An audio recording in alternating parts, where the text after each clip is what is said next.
नमस्कार। आज हामी चितवनको नारायणघाट बजार र नवलपुरको गैडाकोटलाई जोड्ने नारायणी नदीमाथि बन्न लागेको नयाँ सिग्नेचर पुल यसरी निर्माण हुँदैछ यसबारे हामीले अनलाइन खबर पोस्टमा विस्तृत रिपोर्ट प्रस्तुत गरेका छौं। चितवनको नारायणघाट बजार र गैडाकोट नवलपुर बीचको मुख्य कडी बन्ने सिग्नेचर पुल अहिले नेपालको सबैभन्दा चर्चित आधुनिक पुल परियोजना मध्ये एक मानिन्छ। यो पुल दुवै प्रदेश बागमती गण्डकीलाई प्रत्यक्ष जोड्ने स्मार्ट, आइकनिक र पर्यटन आकर्षणयुक्त संरचना हुने अपेक्षा गरेको छ। यो पुल गैडाकोटतर्फ पूर्व पश्चिम राजमार्गसँग जोडिनेछ। पुलको design signature cable stayed bridge रहनेछ जसले रातमा समेत आधुनिक लाइटिङका साथ शहरको सौन्दर्य बढाउनेछ। चितवनमा नारायणी नदीमाथि निर्माण हुन लागेको सिग्नेचर पुल चितवनको आधुनिक पहिचानको रूपमा विकसित हुने ठूलो परियोजना मानिएको छ। यो पुल लगभग 400 देखि 550 मिटर लम्बाइको रहने अनुमान गरिएको छ।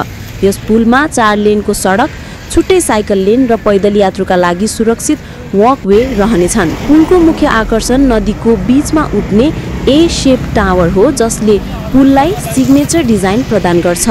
राति पुलमा एलईडी लाइटिङ प्रयोग गरिनेछ जसले नारायणी नदीमा बन्न लागेको यो सिग्नेचर पुल आधुनिक र आकर्षक दृश्य देखिनेछ।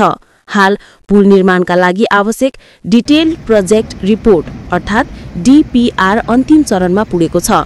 माटो परीक्षण, नदी प्रवाह अध्ययन तथा वातावरणीय प्रभाव मूल्याङ्कन सकिएको छ। परियोजनाको अनुमानित लागत 6 अर्बदेखि 10 अर्ब रुपैयाँको दायराभित्र रहने विश्वास गरिएको छ। सरकारी अधिकारीहरूको भनाइ अनुसार कागजी प्रक्रिया पूरा भएपछि पुल निर्माण कार्य सुरु भएको छ। निर्माण अवधि करिब 3 देखि 4 वर्ष रहने अनुमान गरिएको छ। यो पुल बनेपछि नारायणघाट बजारको ट्राफिक करिब 40% कम हुने विश्वास गरिएको छ।